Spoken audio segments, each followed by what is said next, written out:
Hello student, Hindi व्याकरण पाठ कक्षा 9 के अंतर्गत हम पढ़ रहे थे उपसर्ग इस व्याकरण पाठ को। आज हम देखेंगे इसी पाठ का भाग दूसरा। जैसे कि आप जानते हैं कि उपसर्ग के भाग 1 में हमने जाना कि उपसर्ग अर्थात क्या। जैसे वे शब्दांश जो किसी शब्द के पूर्व में लगकर उस शब्द के अर्थ में परिवर्तन कर लाते हैं वे उपसर्ग कहलाते हैं। साथ ही साथ हमने जाना कि हिंदी भाषा में अलग अलग तरीके से उपसर्गों का आना हुआ, जैसे संस्कृत भाषा से, हिंदी भाषा से और हमने देखा कि उर्दू अरबी फारसी से भी हिंदी में उपसर्ग आए हैं। इसी श्रृंखला के अंतर्गत हमने सबसे पहले देखा कि संस्कृत भाषा से कौन कौन से उपसर्ग हिंदी भाषा में आए और उसमें से हमें कौन कौन से नए नए शब्द मिले, जिसमें हमने अति, अधि, अनु, अप जैसे संस्कृत उपसर्ग देखे और इसके अलावा भी अन्य बहुत सारे उपसर्ग देखे। आज हम इस पाठ के अंतर्गत हिंदी के उपसर्गों को देखेंगे। हिंदी के उपसर्ग यह संस्कृत भाषा से ही मूलतः विकसित हुए हैं। जो संस्कृत के उपसर्ग हैं उन्हीं का बदला हुआ सरल रूप जिन्हें हम तद्भव कहते हैं, यही तद्भव उपसर्ग हिंदी भाषा में हिंदी के उपसर्ग कहलाए। चलिए आज हम देखेंगे कि वे कौन कौन से ऐसे उपसर्ग हैं जो हिंदी के उपसर्ग कहलाए। इस श्रृंखला में आप देख सकते हैं यहाँ पर पहला उपसर्ग हमने लिया है अ और उसी के साथ साथ अन, जिसका अर्थ होता है अभाव या निषेध। इससे बनने वाले नए शब्द इस प्रकार है अछूत, यह अ उपसर्ग से बना है। अनहोनी, अनहोनी ये अन उपसर्ग से है। इसी प्रकार अनजान, अचेत, अनमोल, अटल, अनपढ़ ये शब्द इस उपसर्ग के लगने के कारण बने हैं। दूसरा उदाहरण है अध।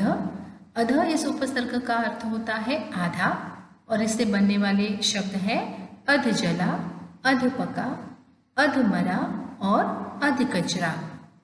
अगला है उन। उन इस उपसर्ग का अर्थ होता है कम और उससे बनने वाले शब्द है 49, 59, 59, 29, 69 अर्थात 69 70 को एक कम, 29 30 को एक कम, 59 अर्थात 1 करोड़ में एक कम। इस प्रकार उसका अर्थ होता है। और इस उपसर्ग का अर्थ होता है रहित और उससे बनने वाले शब्द है अवगुण अर्थात गुणों से रहित, अवघट, अवतार। अगला उपसर्ग है क या कु, जिसका अर्थ होता है बुरा। शब्द है कपूत, कुचाल, कुचक्र, कुलक्षण। अगला है नी। नी उपसर्ग का अर्थ होता है रहित और उससे बनने वाले शब्द है निडर, निकम्मा, निपुता अर्थात जिसका कोई पुत्र नहीं, निहत्था। अगला है पर उपसर्ग, जिसका अर्थ होता है दूसरी पीढ़ी का और बनने वाले शब्द हैं परदादा, परनाना, परपोता। इस प्रकार आप परदादी, परनानी, परपोती ये शब्द भी इसी से बनते हैं। अगला उदाहरण है स या सु उपसर्ग, जिसका अर्थ होता है अच्छा और बनने वाले शब्द हैं सपूत, सुजन, सुडोल, सहित, सचेत, सकाम, सुफल और सुयोग। अगला उदाहरण है बिन, इसका अर्थ होता है बिना और उससे बनने वाले उदाहरण है बिन ब्याह, बिन मांगे, बिन जाने और बिन खाए। अगला उदाहरण है भर अर्थात पूरा। शब्द है भरपेट, भरसक, भरपूर और भरमार। अगला उदाहरण है चौ उपसर्ग, जिसका अर्थ है चार। बनने वाले शब्द हैं चौपाई, जैसे हम चारपाई भी कहते हैं, चौमासा, चौराहा और चौकन्ना। ये कुछ हिंदी के उपसर्ग हैं जिसके कारण हिंदी भाषा में नए नए शब्दों का निर्माण हुआ है। तीसरे प्रकार के उपसर्ग हम देखते हैं जो अरबी, फारसी या उर्दू भाषा से हिंदी में आए हैं। वे उपसर्ग इस प्रकार है। ब उपसर्ग जिसका अर्थ होता है के, साथ या से और उससे बनने वाले शब्द हैं बखूबी, बगैर, बदौलत, बना। बा उपसर्ग जिसका अर्थ होता है साथ या से और जिसका उदाहरण है बाकायदा, बाअदब, बाइज्जत और बावजूद। बे इस उपसर्ग का अर्थ होता है बिना और उसके उदाहरण है बेअदब, बेचैन, बेगुनाह, बेखटके, बेईमान, बेरहम और बेदाग। बद इस उपसर्ग को देखते हैं जिसका अर्थ होता है बुरा और उसके उदाहरण है बदनाम, बदमाश, बदचलन, बदतमीज, बदसूरत और बदकिस्मत। खुश इस उपसर्ग का अर्थ होता है अच्छा, उदाहरण है खुशकिस्मत, खुशमिजाज, खुशनसीब, खुशदिल और खुशहाल। ना इस उपसर्ग का अर्थ होता है अभाव और उसके उदाहरण है नालायक, नाराज, नाउम्मीद, नापसंद और नासमझ। गैर इस उपसर्ग का अर्थ होता है भिन्न और उसके बनने वाले उदाहरण हैं गैर कानूनी, गैर सरकारी, गैर जिम्मेदार और गैर हाजिर। ला इस उपसर्ग का अर्थ होता है नहीं और उसके उदाहरण हैं लाजवाब, लाइलाज, लावारिस, लापता और लापरवाह।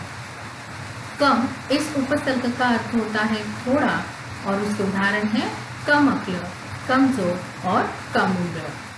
अगला उदाहरण देखते हैं हम उपसर्ग जिसका अर्थ होता है प्रत्येक और उसके उदाहरण है हम उम्र, हम वतन, हम शक्ल और हम राज। ये कुछ उर्दू, अरबी, फारसी से आए हुए हिंदी में आए हुए उपसर्ग हैं। यहाँ आप देख सकते हैं कि मैंने आपको एक प्रश्न का स्वरूप यहाँ पर पूछा है या बताया है। परीक्षा में आपको इस तरह का प्रश्न पूछा जाता है कि दिए गए शब्दों से उपसर्ग और मूल शब्दों को अलग कीजिए। तो आपको उसको हल करने का तरीका इस प्रकार अपनाना है। जैसे पहले आप लिखेंगे शब्द जो परीक्षा में पूछा गया है, फिर उसके बाद आप लिखेंगे उपसर्ग, योजक चिन्ह और फिर मूल शब्द। क्योंकि उपसर्ग हमने पहले इसलिए लिखे क्योंकि उपसर्ग मूल शब्द से पहले लगते हैं। और इस तरीके से प्रश्न लिखना है। फिर असफल और उसका उपसर्ग क्या हुआ अ और फिर उसका मूल शब्द है सफल। उसी प्रकार उन्नति उपसर्ग है उत और मूल शब्द है नति। कई बार आपको ऐसा भी प्रश्न पूछा जा सकता है कि दिए गए उपसर्ग से कोई दो नए शब्द बनाइए, तो आपको वो भी बनाना आना चाहिए।